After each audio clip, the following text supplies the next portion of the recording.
who is in charge? Because I've been saying it for a while. But when you have deliberate, concerted, repeated pushing of I've been saying that I think Elon Musk believes he's president. hoaxes, you're like, wait a second, like, come on, man, this is too far. The long-running daytime talk show The View has officially met its demise, overwhelmed by a tsunami of legal troubles that proved too much to handle.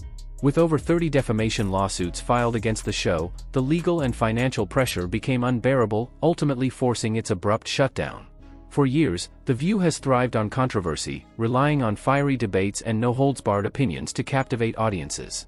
But this time, the show's hosts took it too far, and those they targeted weren't willing to sit back and take the attacks anymore. The reckless accusations, unfiltered opinions, and casual slander that once defined the show have now become the very weapons used against it in court. Whoopi Goldberg, one of the show's most notorious figures, has been at the center of many of these legal battles, throwing out inflammatory claims about high-profile individuals as if she were untouchable. But that false sense of security shattered when some of the most powerful and influential figures in the country decided to fight back. It wasn't just one or two lawsuits, it was an avalanche. But when you have deliberate, concerted, repeated pushing of I've been saying that I think Elon Musk believes he's president. When billionaires, celebrities, and even politicians started lining up to take legal action, The View had no chance of survival. One of the most notable cases came from none other than Elon Musk, who had grown tired of being the target of The View's relentless smears. Musk, known for his ability to take on critics with both legal and public relations firepower, didn't hesitate to take Goldberg and her co-hosts to court for what he called a deliberate, concerted, and repeated hoax. The accusations made against him on the show weren't just harsh, they were baseless, damaging, and designed to undermine his credibility. Musk's lawsuit alleged that The View had falsely painted him as a dangerous, manipulative force, fabricating stories to fit their preferred narratives. When Goldberg claimed Musk was unqualified to wield power and influence, suggesting that he was ignorant about military affairs, she clearly hadn't done her homework. As Musk's legal team pointed out, the billionaire has degrees from Princeton and Harvard, has been honored for his work, and has an extensive history of leadership in advanced scientific and military-adjacent industries. The recklessness of The View's statements was undeniable, and Musk was determined to make them pay. But Musk wasn't the only one who had enough of The View's antics. The Trump family, long a favorite target of the show's rage, finally reached their breaking point. Donald Trump himself, never one to back down from a legal battle, spearheaded a lawsuit accusing Goldberg and her co-hosts of spreading defamatory lies about him and his family. Who is in charge? Because I've been saying it for a while. hoaxes, you're like, wait a second, like, come on, man, this is too far. For years, The View has accused Trump of everything from conspiracy plots to outright criminal behavior, often presenting wild speculation as fact. The Trump legal team argued that these claims weren't just politically motivated attacks but intentional efforts to damage the family's name and business interests. Trump has made it clear in the past that when you take a swing at him, he'll hit back twice as hard, and this lawsuit proved no different. The Trumps weren't just seeking financial damages, they wanted to dismantle The View entirely, and with the weight of multiple lawsuits piling up, they got exactly what they wanted.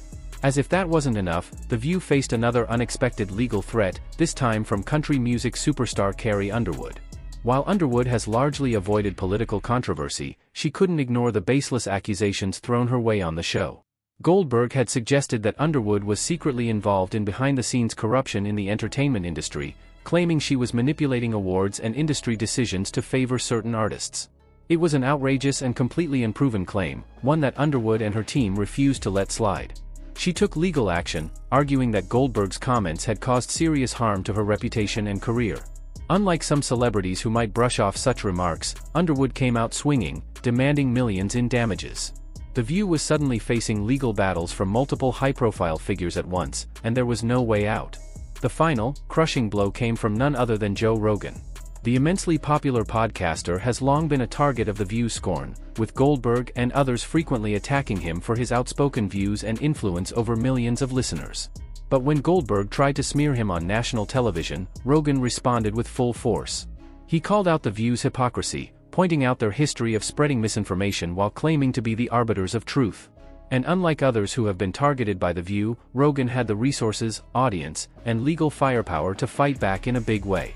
His lawsuit, like those before it, alleged defamation and a deliberate attempt to damage his reputation. He refused to let The View continue its reckless behavior unchecked, and his legal action was one of the final nails in the show's coffin. With lawsuits, I've been saying that I think Elon Musk believes he's president. Pushing of hoaxes. You're like, wait a second, like, come on, man, this is too far. Lawsuits mounting, advertisers began fleeing The View in droves.